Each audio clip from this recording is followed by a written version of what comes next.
दोस्तों नमस्कार, हाजिर है एक बार फिर से आज की बड़ी और ताजा खबरों के साथ। बस आपसे निवेदन है, कृपया वीडियो को लाइक कर दें, चैनल को सब्सक्राइब कर लें और घंटी बटन जरूर दबा दें। पहली बड़ी खबर है, ममता बनर्जी ने बीजेपी पर बोला बड़ा हमला, कहा किसी के पास स्वतंत्रता का अधिकार नहीं, भाजपा ने खत्म कर दिए सारे अधिकार। आपको बता दें कि पश्चिम बंगाल की मुख्यमंत्री ममता बनर्जी ने झाड़ग्राम में एक सभा को संबोधित किया। उन्होंने कहा कि तृणमूल कांग्रेस मां, माटी और मानुष की पार्टी है, ये भाजपा की पार्टी नहीं है। भाजपा तो देश में तुगलक की राज चला रही है, केंद्रीय एजेंसियों के जरिए भाजपा तुगलकी कांड चला रही है। किसी के भी पास स्वतंत्रता का अधिकार नहीं है, भाजपा ने सारे अधिकार खत्म कर दिए हैं। उन्होंने कहा कि महत्वपूर्ण संस्थानों में भाजपा के लोगों के अलावा और कोई नहीं जा सकता। मैं धीरे धीरे चैप्टर खोलूंगी जो कि मैंने अभी तक नहीं खोले हैं। किसी की गलती पर उन्हें सही किया जाता है। ममता बनर्जी ने कहा कि कानूनी प्रक्रिया से सही करने की जरूरत है, लेकिन बल के आधार पर अगर भाजपा सोचेगी कि वे टीएमसी को झुका देंगे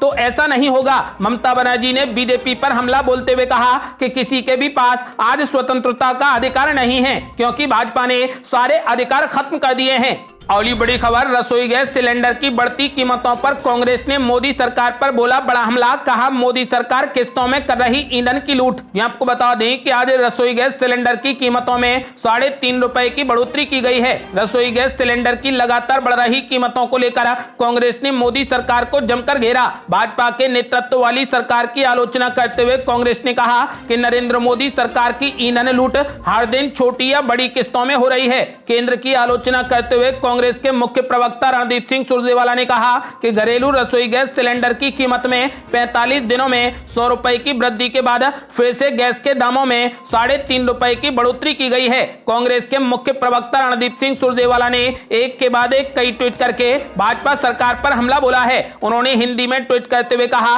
कि कमर्शियल सिलेंडर की कीमत में 60 दिनों में 457 रुपए 50 पैसे की बढ़ोतरी हुई है। इसके बावजूद भी इसमें फिर से 8 रुपए बढ़ा दिए गए। उन्होंने तंज कसते हुए कहा कि मोदी सरकार ने करीब 2 करोड़ परिवारों के लिए दूसरी बार सिलेंडर भरना असंभव कर दिया है। इसके बाद भी मोदी सरकार की ईंधन की लूट हर दिन छोटी या बड़ी किस्तों में जारी है। अगली बड़ी खबर, अब नवजोत सिंह सिद्धू का ठिकाना होगा जेल और आजम खान आएंगे जेल से बाहर। आपको बता दें कि पंजाब कांग्रेस के नेता नवजोत सिंह सिद्धू को सुप्रीम कोर्ट से बड़ा झटका लगा है। 34 साल पुराने रोडरेज मामले में नवजोत सिंह सिद्धू को 1 साल जेल की सजा दी गई है। कारावास सश्रम होगा और सिद्धू को पंजाब पुलिस अब हिरासत में लेगी। आपको बता दें कि इसके अलावा समाजवादी पार्टी के नेता आजम खान को अब सुप्रीम कोर्ट से अंतरिम जमानत मिल गई है और आजम खान अब जल्द ही जेल से बाहर आएंगे। अगली बड़ी खबर, ज्ञानवापी मस्जिद को लेकर यूपी में अलर्ट जारी, सुप्रीम कोर्ट में आज होगी सुनवाई। आपको बता दें कि काशी की ज्ञानवापी मस्जिद के सर्वे रिपोर्ट पर देश की नजर है। गुरुवार को एडवोकेट कमिश्नर विशाल सिंह ने वाराणसी कोर्ट को यह रिपोर्ट सौंप दी है। पूर्व एडवोकेट कमिश्नर अजय मिश्रा और विशाल प्रताप सिंह के सर्वे की रिपोर्ट में दावा किया गया है कि मस्जिद में मंदिर की निशानी है और वहां पर शिवलिंग निमोच चीज मिली है। वहीं सुप्रीम कोर्ट ने निचली अदालत से ज्ञानवापी मामले में आगे की सुनवाई तब तक नहीं करने को कहा है जब तक कि वो शुक्रवार को इस मामले पर सुनवाई नहीं कर लेता। आपको बता दें कि आज सुप्रीम कोर्ट में इस मामले की सुनवाई होगी, जिसको लेकर यूपी को अलर्ट मोड में रखा गया है। अगली बड़ी खबर, कांग्रेस नेताओं के पार्टी छोड़ने के बीच लंदन रवाना हुए Rahul Gandhi ideas for India कार्यक्रम में होंगे शामिल। आपको बता दें कि गुजरात में होने वाले विधानसभा चुनावों से पहले कांग्रेस में नेताओं का पलायन जारी है। वहीं इस बीच कांग्रेस के पूर्व अध्यक्ष राहुल गांधी गुरुवार को कार्यक्रम भारत के लिए विचारों को संबोधित करने के लिए लंदन के लिए रवाना हो गए हैं। वहां पर कांग्रेस के पूर्व अध्यक्ष राहुल गांधी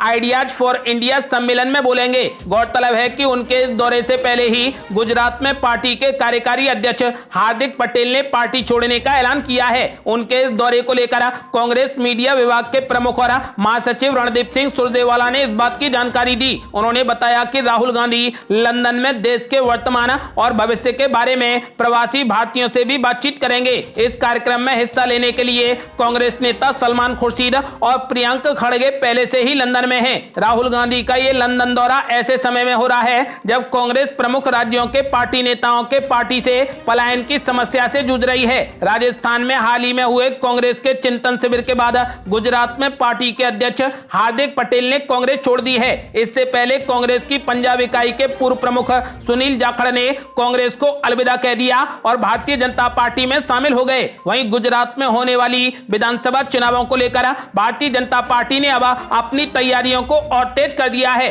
अगली बड़ी खबर, लालू यादव के घर के अंदर भी राजनीति हो गई तेज। बेटे तेज प्रताप यादव को राज्यसभा भेजने की बड़ी तैयारी। ये आपको बता दें कि लालू प्रसाद यादव के घर पर भारी उठापटक जारी है। माना जा रहा है कि तेज प्रताप यादव को राज्यसभा भेजने की तैयारी है। पार्टी और परिवार के खिलाफ उनके बगावती तेवर देखकर उन्हें राज्यसभा भेजा जा सकता है। आपको बता दें कि फिलहाल लालू यादव के घर के अंदर राजनीति काफी तेज हो गई है और माना जा रहा है कि जल्द ही तेज प्रताप यादव को राज्यसभा भेजने की तैयारी है। और बड़ी खबर, ज्ञानवापी मामले को लेकर बाबरी मस्जिद के पैरोकार रहे हाजी महबूब का बड़ा ऐलान। बोले यदि जबरदस्ती हुई तो आंदोलन से तबाह हो जाएगा मुल्क। ये आपको बता दें कि बाबरी मस्जिद के पैरोकार रहे हाजी महबूब ने ज्ञानवापी और मथुरा के ईदगाह को लेकर बड़ा बयान दिया है। उन्होंने कड़ी चेतावनी देते हुए कहा कि अगर ज्ञानवापी मस्जिद को लेने की कोशिश हुई तो मुल्क आंदोलन से बर्बाद हो जाएगा। इसके साथ ही हाजी महबूब ने आरोप लगाते हुए कहा कि RSS बाबरी मस्जिद के बाद अब ज्ञानवापी और मथुरा के ईदगाह को लेने का प्रयास कर रही है, लेकिन हम ऐसा किसी भी सूरत में नहीं होने देंगे। वहीं हाजी महबूब ने पिछले साल रामलला के मामले पर आए कोर्ट के फैसले पर विवादित बयान देते हुए कहा कि बाबरी मामले पर सभी अदालतों ने मुसलमानों के पक्ष में फैसला दिया था, लेकिन बाद में राम मंदिर के पक्ष में फैसला हुआ, हम फिर भी खामोश रहे। उसके साथ ही उन्होंने कहा कि अयोध्या की तरह हर मामले में दबाव बनाकर काम करा लेंगे, ये गलतफहमी है। ज्ञानवापी मस्जिद मस्जिद ही रहेगी, वहां कोई भी शिवलिंग नहीं है। साथ ही हाजी महबूब ने कहा कि जिसको शिवलिंग बताया जा रहा है वो एक फव्वारा है। उन्होंने कड़ी चेतावनी देते हुए कहा कि अगर ज्ञानवापी मस्जिद को लेने की कोशिश हुई तो मुल्क आंदोलन से बर्बाद हो जाएगा।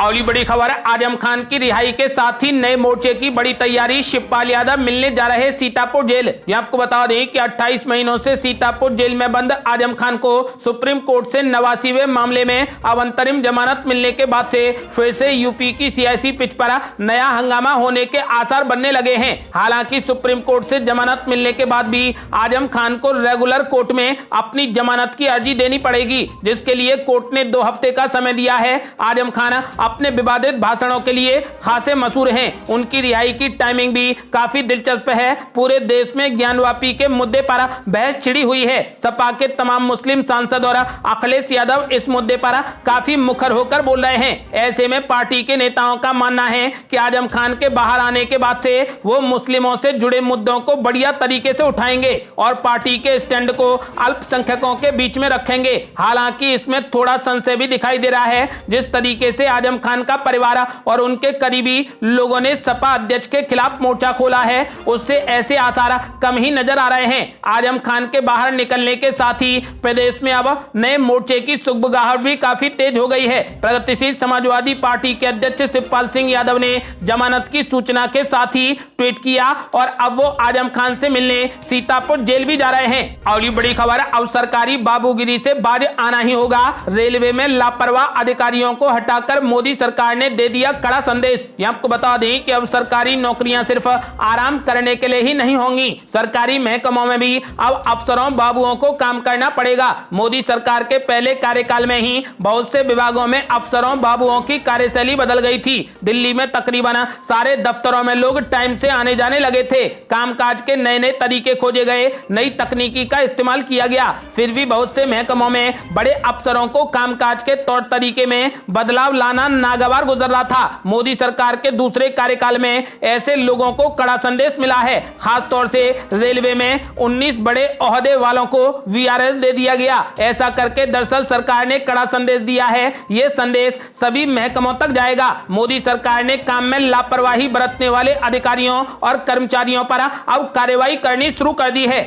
अगली बड़ी खबर, धार्मिक स्थलों के विवाद पर असदुद्दीन ओवैसी का बड़ा ऐलान। बोले मथुरा हो या फिर ज्ञानवापी, नफरत पैदा करने का विचार है। यहां आपको बता दें कि हैदराबाद के सांसद असदुद्दीन ओवैसी ने कहा कि मथुरा और ज्ञानवापी विवाद का विचार मुस्लिम समुदाय के प्रति अविश्वास और हिंदुओं के बीच सुरक्षा की कमी का माहौल बनाना था। असदुद्दीन ओवैसी ने कहा कि इसका उद्देश्य देश को पीछे ले जाना है। ओवैसी ने कहा कि यह उचित समय है कि देश के प्रधानमंत्री इन सभी मुद्दों को समाप्त कर दें और कहें कि उनकी सरकार पूजा स्थल अधिनियम पर कायम है। ओवैसी ने कहा कि उन्हें कहना चाहिए कि उनकी सरकार देश में विभाजन पैदा करने वाले ऐसे कारणों का समर्थन नहीं करेगी। उन्होंने कहा कि शाही ईदगाह मस्जिद को हटाने के लिए मथुरा की एक अदालत में दायर याचिका पूजा स्थल अधिनियम 1991 का उल्लंघन है। ओवैसी ने आगे कहा कि मथुरा जिला अदालत का यह कहना है कि मुकदमा चलने योग्य है, सुप्रीम कोर्ट के फैसले का उल्लंघन है और संसद अधिनियम के खिलाफ है। ओवैसी ने आगे कहा कि इन लोगों के लिए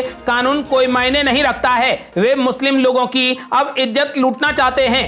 अगली बड़ी खबर, सपा सांसद शफीकुर रहमान बर्क का विवादित बयान। बोले यदि ज्ञानवापी को सील किया गया तो कई जानें कुर्बान हो जाएंगी। ये आपको बता दें कि वाराणसी की ज्ञानवापी मस्जिद का मुद्दा अब इस कदर छाया हुआ है कि अब इस पर राजनीति और भड़काऊ बयानबाजी की कोई भी कमी नहीं है। ज्ञानवापी मामले पर सपा अध्यक्ष अखिलेश यादव के बाद अब उनकी पार्टी के एक और नेता का इस मामले में बयान आया है। अक्सर अपने विवादित बयानों की वजह से चर्चा में रहने वाले संभल से सपा नेता शफीकुर रहमान बर्क का ज्ञानवापी मामले पर भड़काऊ बयान सामने आया है। उन्होंने कहा कि ज्ञानवापी मस्जिद पर कब्जा हम बर्दाश्त नहीं करेंगे। अगर ज्ञानवापी को सील किया गया तो कई जानें कुर्बान हो जाएंगी। आपको बता दें कि शफीकुर रहमान बर्क ने पत्रकार के ज्ञानवापी मस्जिद में शिवलिंग मिलने वाले सवाल का जवाब देते हुए कहा कि यह बिल्कुल झूठ है, बिल्कुल गलत है। यह सरकार की पॉलिसी मुल्क के खिलाफ है, मुसलमानों के खिलाफ नफरत फैलाई जा रही है। इसके बाद मस्जिद को सील करने की बात पर सपा सांसद ने कहा कि ज्ञानवापी मस्जिद पर